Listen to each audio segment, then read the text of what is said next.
Hello. What are you doing? What are you doing? Oh, he's like, I want to eat it. Please welcome WWE superstar, former New England Patriots cheerleader, former Laker girl, reality star from E's hit show Total Divas, CARMELLA. Oh my God. You guys really know how to make a girl feel good. You come into the wrestling industry and you just rocked it. Like, even from when you started at NXT, what I love so much about you is I feel like you were one of the first in a while that had come in with so much personality. So much. Amazing on the mic.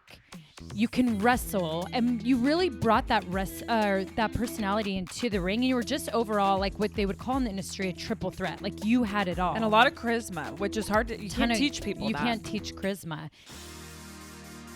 Tell us all about your relationship. Like, where was the spark? Because you guys knew each other obviously for years and years. Years we knew each other. I always thought he was very, very handsome. That was the first thing I ever said. Like, when I first had my tryout, I saw him come out, and I remember going home and texting my sister and being like, oh my God, there's this one guy who's so hot. And then that was that. Like, you know, it is what it is. And then years went by, and we were always friendly, always got along. There was always sort of like, I always, like I said, thought he was hot. And then, well, we went on a date, and then the rest is history, honestly. Like, we were chatting and saw each other at work all the time. But then we decided to like move forward with it.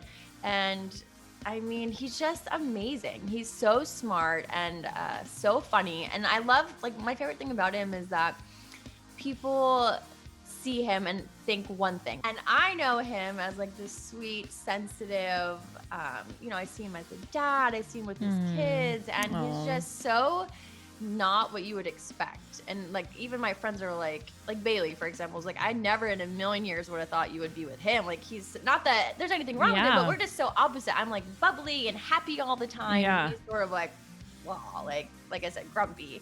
And but he's just so not like that. Like, he's different when we're together. And he just makes me so happy, and I feel very lucky. So I love that. I love that. I could tell. I could see how in love you are. So both of you. Right. So are you saying he's the one? For sure. What were your favorite moments from Total Divas? The first time I filmed, that was crazy. I had no idea what to expect. And, you know, I was friendly. I'm friends with you guys. I'm friends with Natty, and everyone tried to sort of like warn me, but I had no idea. Like, I was like, what do I do with my hands? Like, I don't know what I had no idea. Like, I just didn't get it. And then season 9, when I came back and I felt like, okay, now I can actually be myself. I was me, and I like was able to open up and, you know, be more present in the moment. And I went on my first date on Total Divas. Matt and I went on our actual first date together. Way. And that had to be so crazy. Uncomfortable. It was so weird. And then Hawaii, I mean, that was amazing. Oh, Hawaii was so incredible. Fun. Hawaii was so I loved fun. that. CARMELLA, this was so fun. I love that you came on. We've been wanting you on for so long, and we'll make sure to get on your podcast. That'll be so fun. Yeah, that would be awesome. I would love that. Thank you guys.